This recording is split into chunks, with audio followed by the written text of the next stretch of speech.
A calm river in western Russia. The surface glimmers like glass. The kind of late October calm that makes you forget there's a war burning just a few dozen kilometers away. Fishermen pack up their gear, the sun drops lower, and then a thunderclap. The horizon flashes. For a heartbeat, silence holds. Then a second roar rolls across the Belgorod countryside. Windows tremble in the nearby village of Grafovka. Dogs start barking. It's 16:19 local time, 27th October 2025, and Ukraine has just turned a reservoir into a battlefield. Multiple M142 HIMARS launchers fire precision GMLRS rockets from Ukrainian territory, each guided by satellite and reconnaissance drones buzzing overhead. Moments later, explosions tear into the Soviet-era dam that holds back the Belgorod Reservoir. Water surges through cracked concrete. Floodlights flicker on across the Russian bank.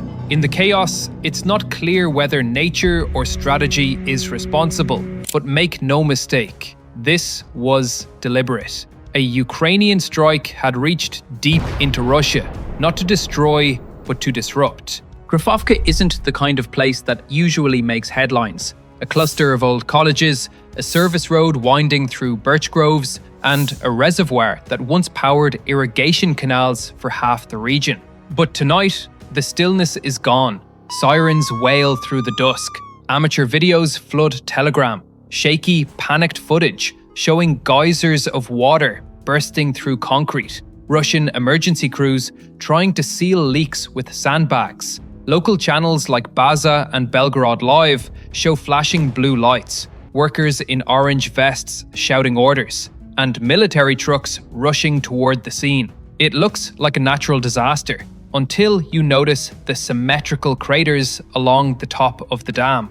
These aren't random breaks, they're precision points of impact. The Belgorod governor, Vyacheslav Gladkov, quickly announces that Ukrainian forces have damaged a dam, but insists there's no danger of collapse. His voice sounds calm, but the footage tells a different story. Sluice gates hanging at odd angles, roadways submerged, and floodwaters racing over the banks. This isn't a random shelling. It's a demonstration of range, timing, and nerve. To understand what happened, we have to look at the machines behind the strike. Ukraine's M142 HIMARS, a high-mobility artillery rocket system, fires 227mm guided rockets known as GMLRS 31A1S. Each rocket carries a 90-kilogram warhead and uses GPS/INS guidance to land within roughly 2 to 3 meters of its target. When the coordinates are confirmed by drones, that margin of error shrinks even further. Now, pair that precision with Ukraine's homegrown drone fleet, particularly the Beaver-series long-range UAVs and smaller quadrotor scouts. These drones aren't just reconnaissance tools anymore. They're the eyes, ears, and sometimes even the trigger fingers of artillery units. In Belgorod, drone footage was likely used to identify the control house, the sluice gate mechanisms, and the convoy routes using the service road that ran across the dam. Once target data was confirmed, the drones may have performed jamming maneuvers to disrupt Russian communication lines. Seconds later, the HIMARS launchers, positioned well within Ukrainian territory, unleashed their rockets in quick succession. 6 missiles in under a minute, each arcing silently across the border. Russian air defenses, including Pantsir S-1 anti-air systems and electronic warfare units, scrambled to respond.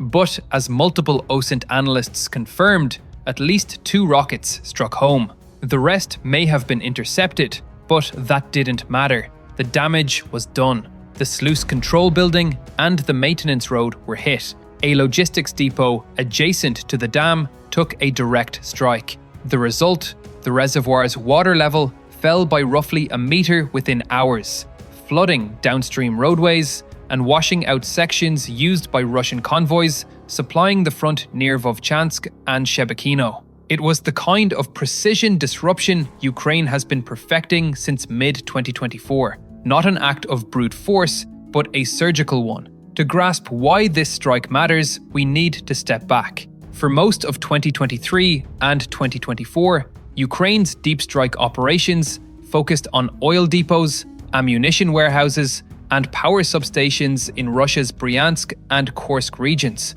Those were bold moves, taking the fight to the infrastructure that fed Russia's invasion machine. By autumn 2025, Ukraine had refined that strategy into something more intricate: precision disruption of logistics, not just destroying fuel tanks, but choking the arteries that keep the Russian war effort alive. The Belgorod Reservoir Dam became the perfect symbol of that philosophy. Why? Because Belgorod isn't just any border region. It's the lifeline for Russian operations in northeastern Ukraine. The highways and rail lines through Belgorod feed troops fighting near Kupiansk, Svatove, and Kharkiv. Damaging a key river crossing in that area forces convoys to reroute dozens of kilometers, costing time, fuel, and tempo. In a war where supply chains are everything, a flooded service road can be more decisive than a destroyed tank battalion. Ukraine has understood this shift better than almost any modern army.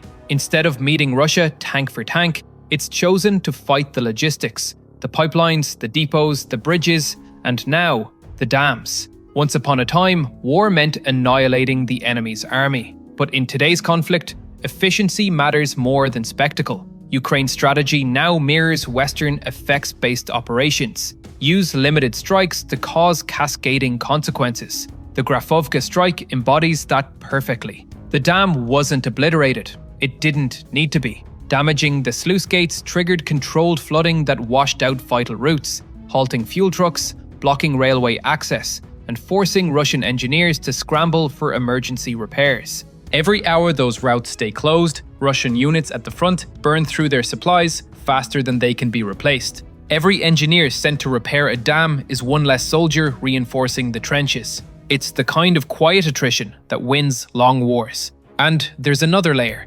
psychological. When a structure deep inside Russia is struck, civilians and soldiers alike realize that nowhere is entirely safe. For a government that promised total protection, that's a dangerous message. A dam is both fragile and formidable. It's built to hold, not to fight. When precise munitions hit its sluice or service sections, the pressure can cause partial releases without catastrophic collapse. That's exactly what happened at Grafovka. By striking the gate controls rather than the core wall, Ukraine avoided causing a humanitarian disaster while still achieving military disruption. The damaged sluice gates jammed open, letting water rush downstream. For several hours, the service road running across the dam was submerged, cutting off vehicle access. Russian emergency teams had to close nearby highways, reroute military trucks, and reinforce embankments. A Zint video later showed bulldozers and pontoon trucks working through the night. Satellite images confirmed multiple impact craters and fresh dirt piles, signs of emergency shoring.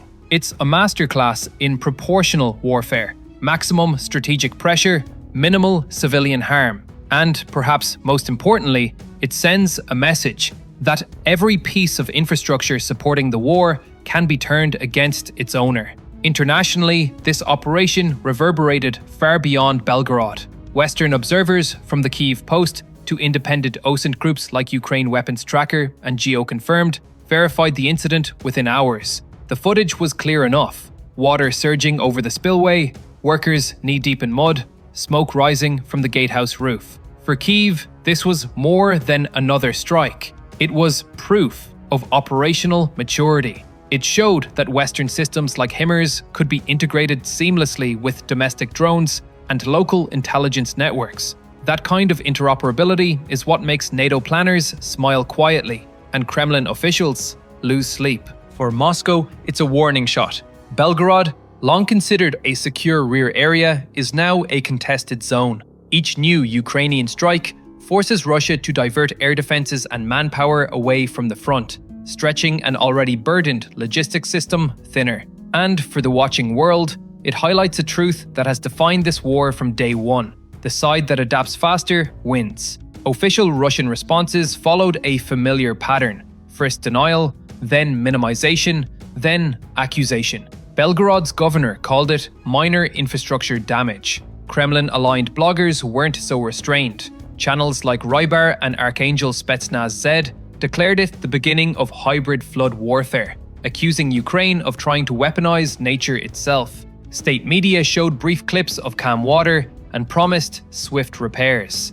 But locals posting on Telegram told another story. Roads washed away, bridge gone, trucks stuck in mud. OSINT groups geolocated the footage, confirming the authenticity of the floods. By the next morning, Russian engineers were racing to stabilize the dam's gates. Heavy cranes appeared on site, pumps worked through the night. It wasn't a collapse, but it was chaos. And chaos costs time, fuel, and manpower. Even pro-Kremlin commentators began admitting that the incident exposed vulnerabilities deep within Russia's infrastructure network. If Ukraine can hit Belgorod, it can hit anywhere, one said grimly. For Russia, the strike was less about the physical damage and more about the psychological one. As images of the flooded dam circulated, an information war erupted online. Russian outlets accused Ukraine of ecological terrorism. Ukrainian analysts fired back, pointing out that the operation avoided civilian zones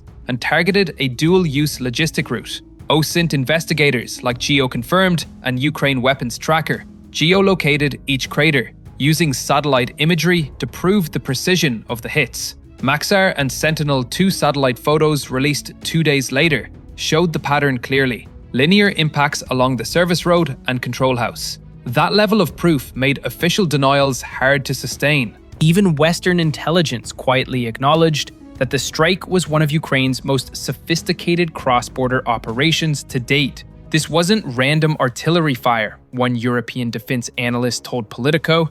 It was coordinated, combined arms precision, the kind of strike that signals escalation through professionalism. And yet, Ukraine didn't gloat. Its officials simply noted that logistics centers supporting invasion operations will remain legitimate targets. Translation: expect more of this. What makes this operation particularly fascinating is how it exemplifies Ukraine's drone doctrine. Gone are the days of one-off kamikaze attacks. Today, Ukrainian drones function as a living, breathing network, spotting, guiding, relaying, and sometimes striking. The Grafovka operation showcased multi-domain integration. Surveillance drones scouted the target, EW drones jammed communications, and loitering munitions may have provided last-second corrections for the HIMARS rockets. The result? Pinpoint accuracy. It's this fusion of real-time data, Western precision systems, and local ingenuity that has allowed Ukraine to hit far deeper and more precisely than anyone expected in 2022. To the untrained eye, it looks like another explosion. To military planners, it looks like the future. The Grafovka strike forces Russia to rethink its geography. For centuries, Belgorod was Moscow's buffer, the quiet hinterland behind the front line. No longer. Each successful Ukrainian strike pushes that buffer back. From an operational perspective, this means Russia must now station air defenses, repair units, and rapid response forces inside its own border regions. That diverts strength from the Ukrainian front. From a psychological perspective, it cracks the illusion of safety that state propaganda has tried to maintain. For Ukraine, meanwhile, it's a signal of confidence, a message that says, we can hit where we choose, when we choose. It also demonstrates a subtle but critical strategic shift, Ukraine's transition from defending its homeland to imposing costs on the invader's homeland. It's not just defense anymore, it's deterrence. Behind the technology and strategy are people. In Grafovka, local residents posted videos of flooded streets and described a roar like thunder that shook the ground. Some were evacuated as a precaution, though reports suggest there were no casualties. Across the border in Ukraine, social media was filled with quiet satisfaction. Soldiers posted cryptic messages. Precision matters. 2 meters off, still enough. The sense wasn't triumphalism, it was validation. Proof that the systems they trained on for years could deliver results. For engineers and drone operators, the strike was a case study in modern warfare, how coordination and data can outperform brute force. For civilians on both sides, it was another reminder that even water can become part of the fight. If the Belgorod Dam strike is any indication, the future of this war will be defined not by mass assaults, but by smart systems.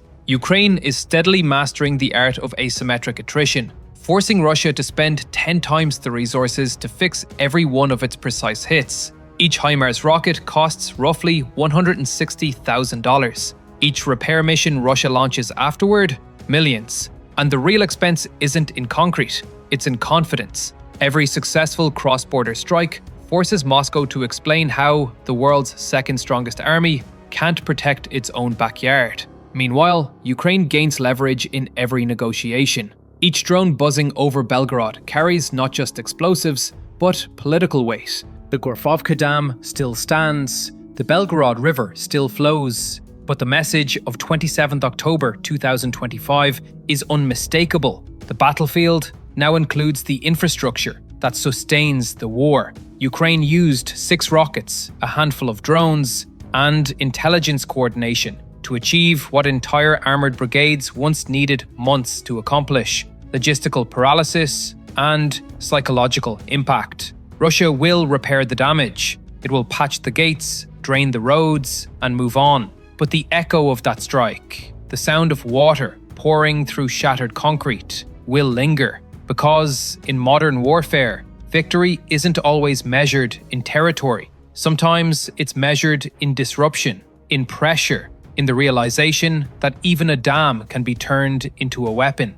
Every strike is a message, and this one echoed through the valleys of Belgorod. Some wars are fought with tanks, others are fought with tides. And on the banks of Belgorod, Ukraine just proved that a river can be a front line. This operation marks a decisive milestone in Ukraine's evolution from defensive resilience to strategic offense. The HIMARS and drone coordination that struck the Grafovka Dam demonstrates a mastery of 21st century warfare, combining data, precision, and timing to multiply effect while minimizing collateral damage. For Russia, it exposes a new vulnerability. Its rear areas are no longer sanctuaries.